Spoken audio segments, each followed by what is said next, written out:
Malam itu terlihat seperti penerbangan biasa. Sebuah Boeing 777 milik Malaysia Airlines bersiap terbang dari Kuala Lumpur menuju Beijing. Nomor penerbangannya MH370. Di dalamnya ada 239 orang. Penumpang, awak pesawat, keluarga, pekerja, pelajar, orang-orang yang hanya ingin sampai ke tujuan. Pesawat lepas landas pada dini hari 8 Maret 2014. Semuanya tampak normal. Cuaca tidak langsung menunjukkan ancaman besar. Tidak ada tanda bahwa penerbangan ini akan menjadi salah satu misteri terbesar dalam sejarah penerbangan modern. Di ruang kendali, MH370 masih terlihat seperti penerbangan internasional biasa. Pesawat naik ke ketinggian jelajah, mengikuti rute menuju Beijing. Lalu komunikasi terakhir terdengar. Singkat, tenang, tidak ada kepanikan. Tidak ada sinyal darurat, tidak ada permintaan bantuan. Setelah itu, sesuatu berubah. MH370 menghilang dari radar sipil. Bagi petugas, ini bukan hal kecil, karena pesawat sebesar Boeing 777 tidak seharusnya hilang begitu saja.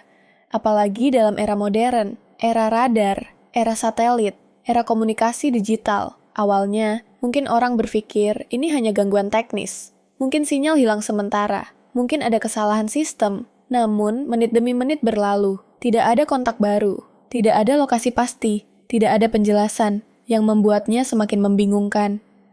Data kemudian menunjukkan bahwa pesawat tidak langsung menuju Beijing. Ia tampaknya berbelok, bergerak ke arah yang tidak diharapkan. Dan dari titik ini, kisah MH370 berubah total. Dari penerbangan biasa menjadi teka-teki global. Pencarian dimulai.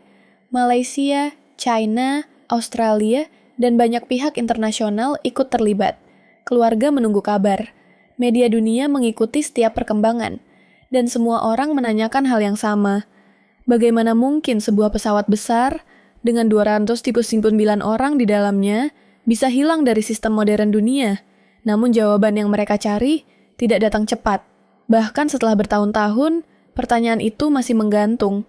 Karena MH370 bukan hanya tentang pesawat yang hilang, ini tentang jejak digital yang terputus, data yang mengarah ke lautan luas, puing yang muncul jauh dari titik awal, dan satu misteri yang belum benar-benar selesai.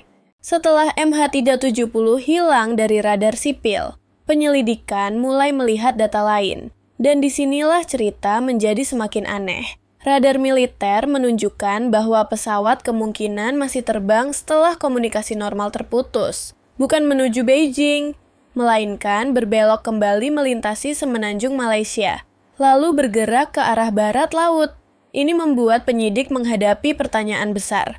Apakah pesawat mengalami masalah teknis? Apakah sistem komunikasinya terganggu? Atau ada sesuatu yang membuat jalurnya berubah? Yang membuat kasus ini sulit adalah tidak ada pesan darurat, tidak ada penjelasan langsung, tidak ada percakapan terakhir yang bisa menjawab semuanya. Dalam banyak kasus penerbangan, penyidik mengandalkan kotak perekam, puing utama, rekaman komunikasi, dan data radar lengkap. Tapi, untuk MH370, banyak informasi penting justru tidak tersedia. Lalu, muncul satu sumber data yang sangat penting, sinyal satelit. Pesawat MH370 tetap melakukan komunikasi otomatis dengan satelit Inmarsat. Bukan komunikasi suara, bukan lokasi GPS yang jelas, melainkan sinyal teknis, semacam ping otomatis. Sinyal ini tidak memberitahu posisi persis pesawat, tapi memberi petunjuk tentang jarak relatif antara pesawat dan satelit pada waktu tertentu. Dari sinilah muncul konsep yang terkenal, ARC, garis kemungkinan posisi pesawat. Bukan titik pasti, bukan koordinat final, tapi jalur perkiraan. Dan berdasarkan analisis sinyal itu, penyelidik menyimpulkan bahwa MH370 kemungkinan bergerak menuju koridor selatan, ke arah Samudra Hindia. Sebuah area yang sangat luas, sangat dalam, dan sangat sulit dicari. Bayangkan mencari sesuatu di dasar laut, ribuan kilometer dari daratan, dengan kedalaman yang bisa mencapai beberapa kilometer. Itulah tantangan pencarian MH370. Pencarian awal sangat besar. Kapal dikerahkan. Pesawat pemantau diterbangkan. Data satelit dianalisis ulang. Model arus laut dibuat, namun lokasi utama pesawat tetap belum ditemukan. Dan justru karena data satelit hanya memberi arah perkiraan, perdebatan pun muncul. Kenapa sinyal satelit mengarah ke Samudra Hindia? Kenapa puing kemudian muncul jauh di pantai-pantai barat Samudra Hindia? Apakah arus laut membawa puing-puing itu? Atau apakah titik pencarian awal belum tepat? Setiap petunjuk memberi sedikit jawaban, tapi tidak cukup untuk menutup misteri.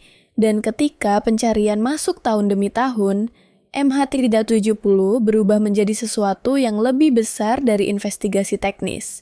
Ia menjadi simbol dari satu pertanyaan. Di dunia yang terasa begitu terhubung, apakah masih mungkin sesuatu menghilang begitu jauh dari jangkauan kita? Lama setelah MH370 hilang, petunjuk mulai muncul dari tempat yang jauh. Bukan dari dasar laut, bukan dari lokasi pencarian utama, melainkan dari pantai-pantai di Samudra Hindia bagian barat. Salah satu penemuan paling penting terjadi di Pulau Reunion. Sebuah bagian sayap yang dikenal sebagai flaperon ditemukan di pantai.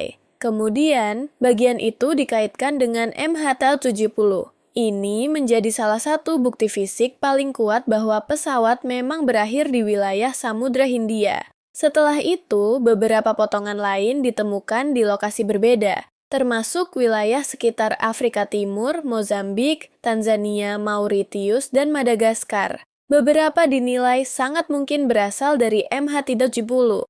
Beberapa lainnya masih diperdebatkan. Namun, semua ini memberi satu gambaran. Arus laut mungkin membawa puing dari area selatan Samudra Hindia menuju pantai-pantai di barat. Dan disinilah muncul pertanyaan baru. Kalau puing bisa terbawa sejauh itu, bisakah kita menelusuri balik jalurnya? Bisakah model arus laut menunjukkan titik asalnya? Para peneliti mencoba menjawab. Mereka membuat analisis drift, mempelajari arus, menghitung waktu, membandingkan lokasi penemuan. Namun laut tidak sederhana. Arus berubah, angin berubah, benda yang terapung bisa bergerak dengan cara berbeda, tergantung bentuk, berat, dan kondisi laut. Karena itu, puing membantu mempersempit dugaan, tapi tidak langsung memberi lokasi pasti. Sementara itu, teori-teori tentang MH370 terus berkembang. Ada teori bahwa pesawat terbang otomatis dalam waktu lama, hingga bahan bakar habis. Ada teori tentang gangguan teknis. Ada teori tentang keputusan manusia. Ada teori tentang rute yang sengaja berubah. Ada juga teori spekulatif yang jauh lebih ekstrem, tetapi tidak memiliki bukti kuat. Masalahnya, setiap teori punya celah. Jika semuanya murni teknis, kenapa jalurnya berubah begitu jauh? Jika ada faktor manusia, apa motivasinya? Jika pesawat terbang sampai akhir secara otomatis, kenapa data terakhirnya seperti itu? Dan jika titik pencarian sudah dihitung dengan canggih, kenapa lokasi utamanya belum ditemukan? Inilah kekuatan misteri MH370. Ia tidak kosong dari petunjuk. Justru ada banyak petunjuk. Radar, satelit, puing, analisis arus, data bahan bakar, riwayat komunikasi. Namun, semua petunjuk itu seperti potongan puzzle yang belum menemukan gambar utuhnya. Dan ketika tahun 2025-2026 membawa pencarian baru, harapan kembali muncul. Mungkin teknologi yang lebih baru bisa melihat apa yang dulu terlewat. Mungkin area yang lebih tepat akhirnya bisa disisir. Mungkin jawaban yang hilang selama lebih dari 1 dekade akhirnya mendekat.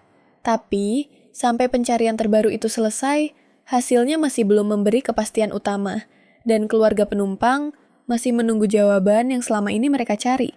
Lebih dari 1 dekade setelah MH370 menghilang, pencarian belum benar-benar berhenti.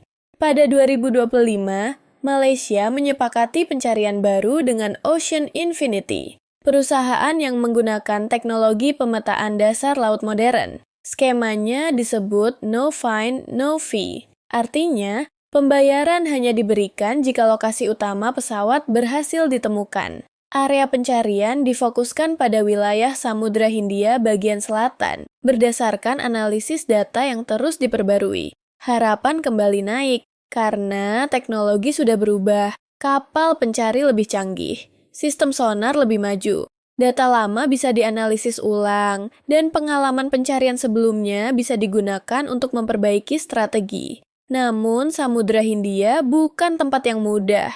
Lautnya luas, dalam, cuacanya bisa berubah, dasarnya tidak rata, dan area yang harus diperiksa tetap sangat besar. Pencarian 2025-2026 berjalan, tetapi hingga pembaruan resmi terbaru, belum ada temuan yang memastikan lokasi utama MH370.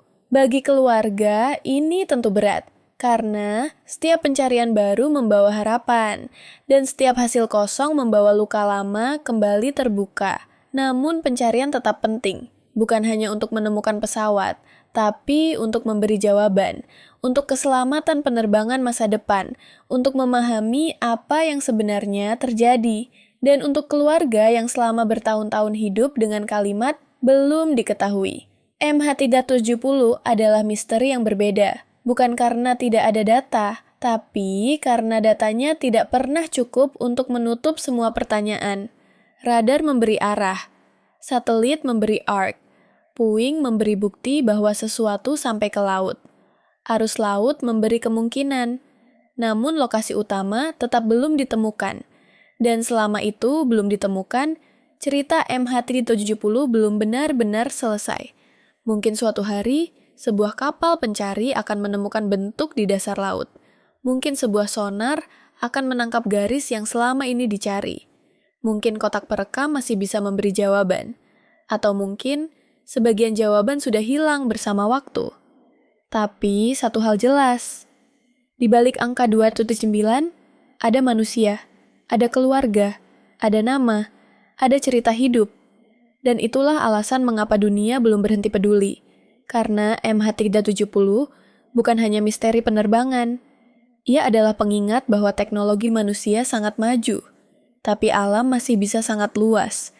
Data bisa sangat canggih, tapi tidak selalu lengkap.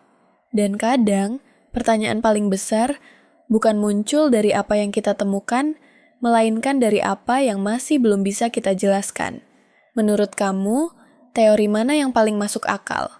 Kesalahan teknis, faktor manusia, jalur otomatis, atau ada kemungkinan lain yang belum kita pahami?